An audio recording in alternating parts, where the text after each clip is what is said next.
Morning everyone, I'm Greg and welcome to my channel, Our Life in Trees. So today I'm going to give you a quick update on some plans, what I've got going on. So I've got Brock from Rock Hill Farm in town and we're going to bring out the machines. He brought a couple of his and I've got all mine. We're going to do some testing today. I'm going to dig into some of the attachments I have. So I have a whole mess of attachments. Refresher here, and for those of you who are new, we've got the power rake, aka Harley rake. We've got a trencher. This is a log splitter I've yet to use. This is the mulcher, which Dean from Derette did send me new little rubber guard for the back, so I'm not having those blades just throw stuff in my face. Future project, I did get a mount plate for this. I'm going to make a snow plow, but winter's about over here. I've got a sweeper. These are some attachments for my excavator. The bucket that came with my DRT 450.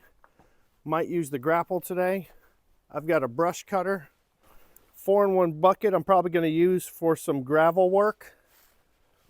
I've got the land leveler and then an auger with the 8.5-inch drill bit. So that's not quite all of them. I haven't put the tiller away yet, nor have I used it, but I have a tiller as well. There's the trailer hitch attachment with a 2-inch ball. And then back in my sea of machines, let me get through here.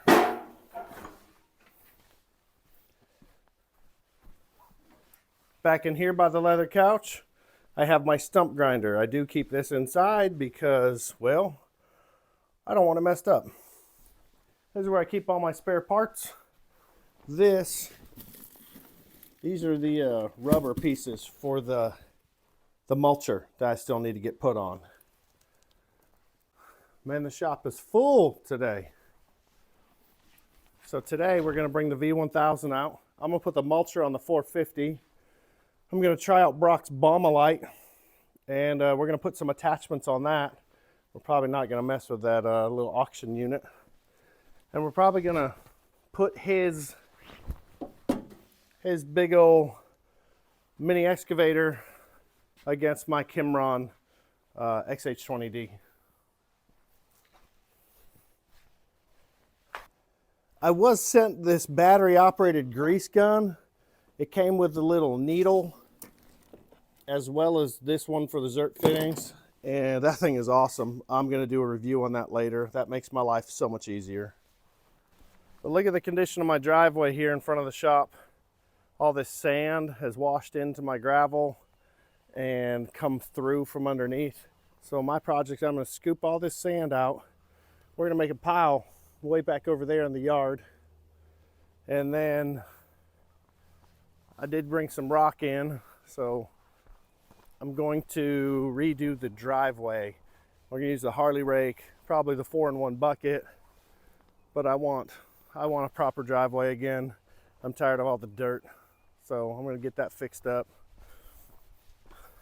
And then also I'm going to put some rock all the way back there to where I keep my trailer, which is behind the ambo.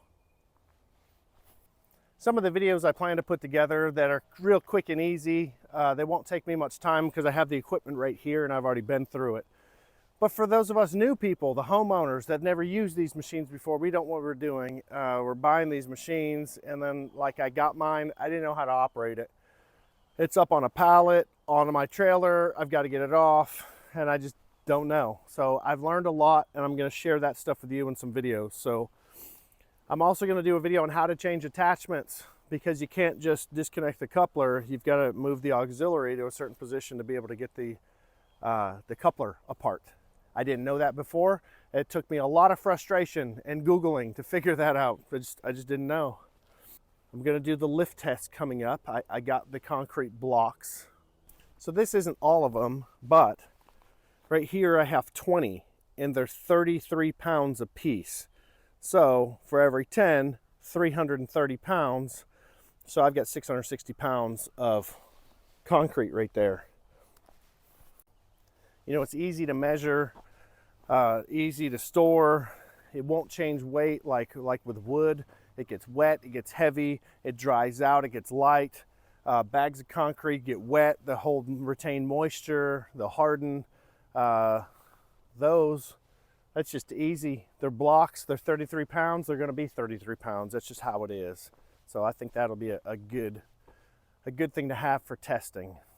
I already mentioned the grease gun. I need to grease all my machines, and I'm gonna show you guys where to grease them, all the grease points on them.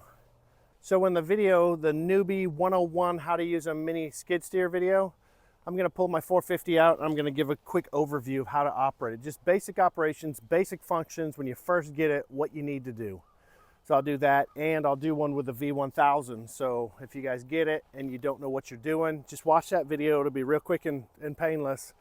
And it'll just give you some quick tips on what to do. But for now, I'm gonna pull the machines out. I'm gonna get on that 450 video right now because there's a couple of you guys that have asked for it, and I know your machines are coming. They're en route right now.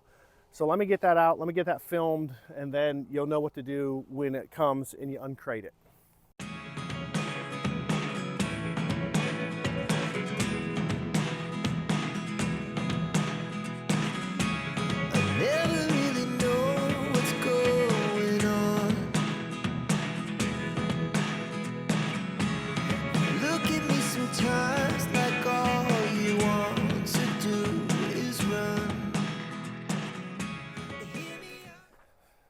I got a bunch of suggestions from you guys on how to do all my testing I plan to do. Now, a little clarification, I don't plan to do super scientific stuff. I get it that in the middle of the summer in Oklahoma, 100 degrees versus a day like today where it's 30 degrees, yeah, they're gonna perform a little bit differently. But I have time on the weekends when I can get my hands on the machine. I'm going to do some reviews, so I'm going to do my best to do what I can and try to have it standard as I can.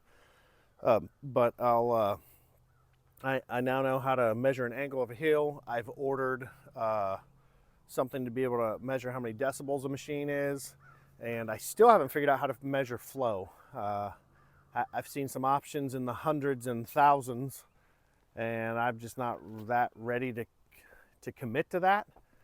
It would take a lot of ad revenue to be able to pay for a couple $1,000 flow meter, which I don't think the return on investment is there. I know everybody wants to know that number, but that's a pretty big investment for just using it just once per machine. And anyway, so I'm still trying to find a solution for that. I still don't have a solution for weighing the machines.